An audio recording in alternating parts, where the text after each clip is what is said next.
पुरणपोळी महाराष्ट्राच्या प्रत्येक सणाला जवळजवळ सर्व सणाला बनणारा गोड पदार्थ, सर्वांना आवडणारा आणि गोड पदार्थाची शान असणारा, पण तो सर्वांना जेवढा आवडतो तेवढाच बनवण्यासाठी अवघड वाटणारा पदार्थ. त्यासाठी मी सोप्या पद्धतीने पुरणपोळी बनवण्याची पद्धत घेऊन आलेली आहे. आत्ता आपण आपल्या चॅनलला सबस्क्राईब करा, लाईक आणि शेअर करा, कमेंटसुद्धा करा. आता आपण बनवूया सोप्या पद्धतीची टम्म फुगणारी पुरणपोळी. आता पुरणपोळीसाठी लागणारे साहित्य पाहूया. 1 वाटी मैदा, 2 वाटी कणिक, 2 चमचे तेल, 1 चमचा विलायची, जायफळ आणि सुंठेची पावडर, गूळ 1 वाटी, 2 वाटा हरभरा डाळ, 2 चमचे तूप, चवीनुसार मीठ. पुरणासाठी लागणारी 2 वाटी चणा डाळ स्वच्छ पाण्याने 2दा धुवून घेऊ. स्वच्छ पाणी निघाले की डाळ धुवून झाली. आपण ही कुकरमध्ये शिजवत असल्यामुळे आपल्याला आधी डाळ भिजत घालून घ्यायची गरज नाही. आपण ती डायरेक्ट कुकरमध्ये घालून शिजवून घेऊया. आम्ही चणा डाळीमध्ये फक्त तेल घालून शिजवतो, हळद घालत नाही. पुरण शिजवण्यासाठी गॅस सुरू करून त्यामध्ये डाळ घालून घेऊया. डाळीमध्ये हळद घालत नाही कारण नॅचरल कलर चांगला वाटतो. डाळीमध्ये शिजवताना तिप्पट पाणी घालूया कारण आपल्याला आमटीसाठी कट काढून घ्यायचं आहे ना, म्हणून कटासाठी पाणी तिप्पट घालतात. आता तेल घालून घेऊया डाळीमध्ये, म्हणजे डाळ मऊसूत छान शिजते. आणि आता कुकर लावून घेऊन त्याच्यात 4 शिट्ट्या करूया, म्हणजे 4 शिट्ट्यात डाळ छान शिजते. तोपर्यंत आपण पोळीसाठी कणिक मळून घेऊया. पुरणपोळी करण्यासाठी आता आपण पीठ मळून घेऊया. त्यासाठी परातीत मी अर्धी वाटी मैदा काढून घेतला आहे आणि 1 वाटी कणिक घेते. परत राहिलेला अर्धी वाटी मैदा घेते आणि आपण कणिक घेतलेली 2 वाटी, त्यातली मी अर्धीच वाटी कणिक घेणार आहे. कारण अर्धी वाटी मी पुरणपोळी लाटण्यासाठी ठेवणार आहे. कारण मी माझ्या पोळीमध्ये दुप्पट पुरण भरते आणि अर्धच पीठ घेते, त्यामुळे मला पीठ कमी लागतं. तुम्हाला हवं असल्यास तुम्ही 2 वाट्या कणिक घेऊ शकता मळायला. आता पिठामध्ये मीठ घालून घेतले आणि 4 चमचे तेल घालून घेतलेलं आहे. तेल सर्व पिठाला चोळून लावून घेते आणि थोडं पाणी घालून पीठ मळून घेऊया. पीठ थोडं पातळसरच मळूया, कारण मऊ पीठ मळल्याने पुरणपोळी छान लुसलुशीत आणि मऊ होते. त्यामुळे थोडं पाणी घालून थोडं पातळ असं पीठ मळून घेऊया आणि हाताने पीठ असं जोर देऊन मळून घ्या. पूर्वीच्या काळी पाट्यावर आणि वरवंट्यावर माझी आजी असं पीठ ठेचून घेऊन मळायची, म्हणजे पिठाला छान तार येते. पण आता ती सुविधा नसल्यामुळं आपण पाणी लावून पीठ मळून घेऊ आणि तेलाचा हात लावू मधून. आता मी तेल लावून जरा पीठ एकसारखं करून घेते आणि पीठ एकसारखं करून 1 तास भिजण्यासाठी ठेवूया.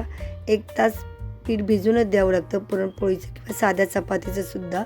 आता आपण बाऊलमध्ये पीठ ठेवल्यावर वरतून तेल लावून घेऊया, म्हणजे पीठ सुकत नाही आणि पीठ छान मऊसर राहतं.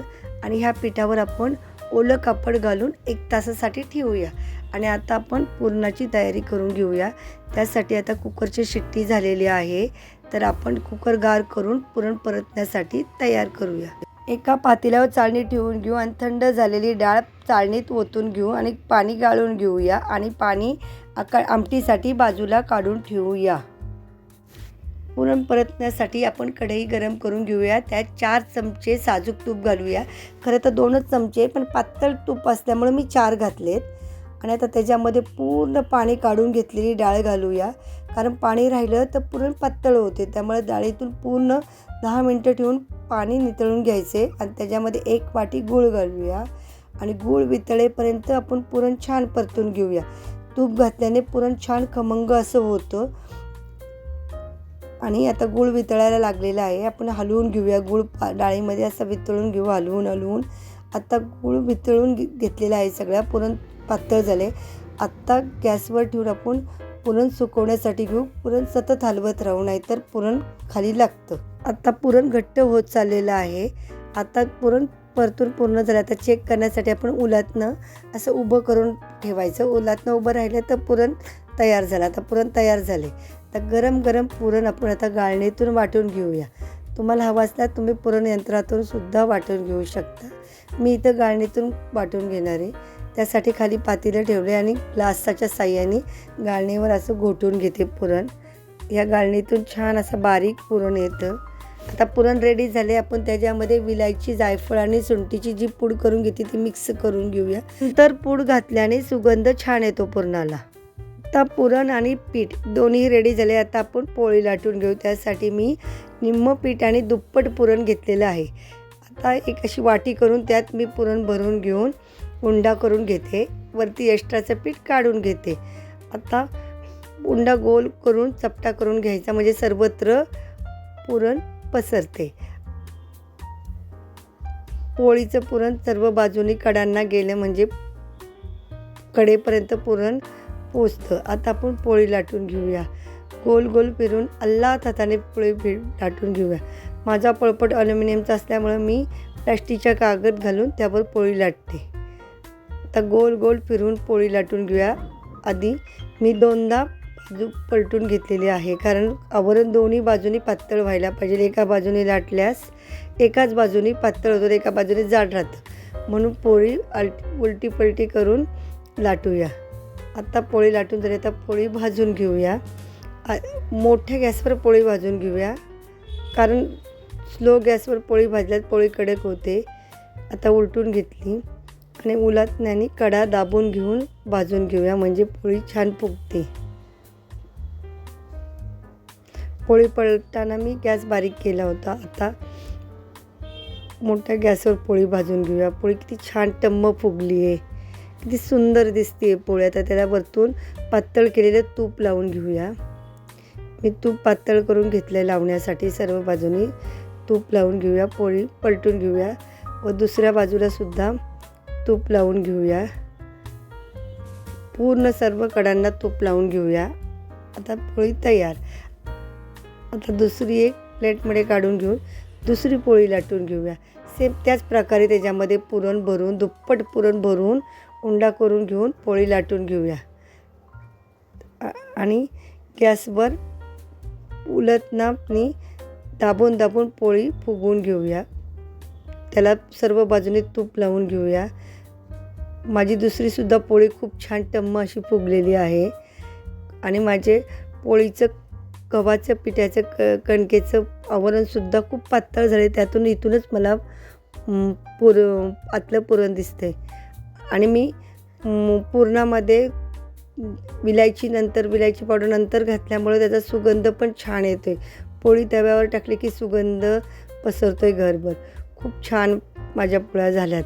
तिसरी पण पोळी आपण सेम पहिल्या 2 प्रकारेच अल्लात हाताने लाटून घेऊया. पोळी लाटताना जोर द्यायचा नाही, म्हणजे पोळी खूप छान होती. आणि उलटे पलटी करून पोळी लाटून घेतली. कडा पण पातळ लाटून घेतल्यात. आता तिसरी पोळी भाजायला टाकूया. फास्ट गॅसवर भाजून घेऊया. उलटताना कडा दाबल्या की म्हणजे पोळी फुगत जाते आणि कडा पण कच्च्या राहत नाहीत. आता छान बघा पोळी फुगायला लागली आहे. आणि त्यातून वरती आवरण किती पातळ आहे, त्यातून आतमधलं पुरण दिसतंय. छान तूप सर्व बाजूने लावून घेतलं आहे. आणि त्या पोळींचा सुगंध पण पुरणाचा खूप छान पसरलेला आहे. खूप छान पोळी झाली. आता तिकडे दुसऱ्या बाजूला पण आपण तूप लावून घेऊया. मी तूप पातळ करून घेतलं होतं ना लावण्यासाठी. आता रेडी आपल्या पोळ्या तयार झाल्यात. आता त्याचं आतमध्ये किती पुरण आहे ते आपण चेक करूया. त्याच्या कडाकडेने कापून घेऊया, कारण मी आतमध्ये भरपूर पुरण भरले, दुप्पट तिप्पट पुरण भरलेलं आहे मी. त्यामुळे आतमध्ये खूप पुरण. आणि मी व्हिडिओ कुठेही स्किप केला नाही, ते सरळ दाखवते किती पुरण आहे. बघा किती आतमध्ये पुरण आहे आणि वरची लेअर किती पातळ आहे. आता पुरणपोळी तयार. आता कटाच्या आमटीची तयारी करूया. साहित्य लागणारं स्क्रीनवर दिलं आहे. डाळीचा कट, आले, लसूण, तळलेले खोबरे, तळलेला कांदा, कोथिंबीर, गोडा मसाला, गरम मसाला, धने पूड, कांदा लसूण मसाला, लाल तिखट, कढीपत्ता, हिंग, हळद आणि चवीनुसार मीठ. आता सर्व वाटण मिक्सरच्या भांड्यात काढून घेऊन मिक्सरमधून बारीक वाटून घेऊया. आता कढई गरम करून त्यामध्ये तेल घालून त्यात कढीपत्ता, हिंग घालून घेऊया. परतून घेऊया थोडा. त्यामध्ये आपण आता लाल तिखट घालून घेऊया. गरम मसाला घालून घेऊया. थोडं परतून घेऊया. त्यामध्ये आता कांदा लसूण मसाला घालून घेऊया. धनेपूड घालून घेऊया. परतून घेऊया. थोडं हळद घालून घेऊया. परतून घेऊया. गोडा मसाला घालून घेऊया.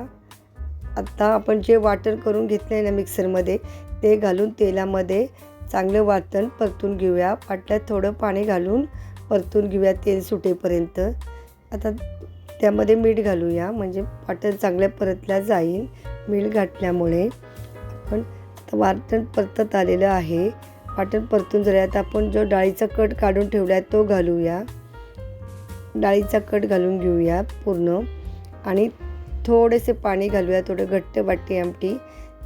कटाच्या भांड्यामध्ये पाणी घालून थोडं पाणी घालून घेऊया आमटीमध्ये आणि आता मंद गॅसवर आमटीला उकळी येऊन देऊया आणि आमटी उकळून घेऊया. आता आमटी तयार. छान उकळी आली आणि तेलसुद्धा सुटले. आता आपली कटाची आमटी तयार. आता आपली मऊ लुसलुशीत पुरणपोळी आणि झणझणीत कटाची आमटी तयार. चॅनलला सबस्क्राईब करा, व्हिडिओला लाईक शेअर आणि कमेंट्स करा.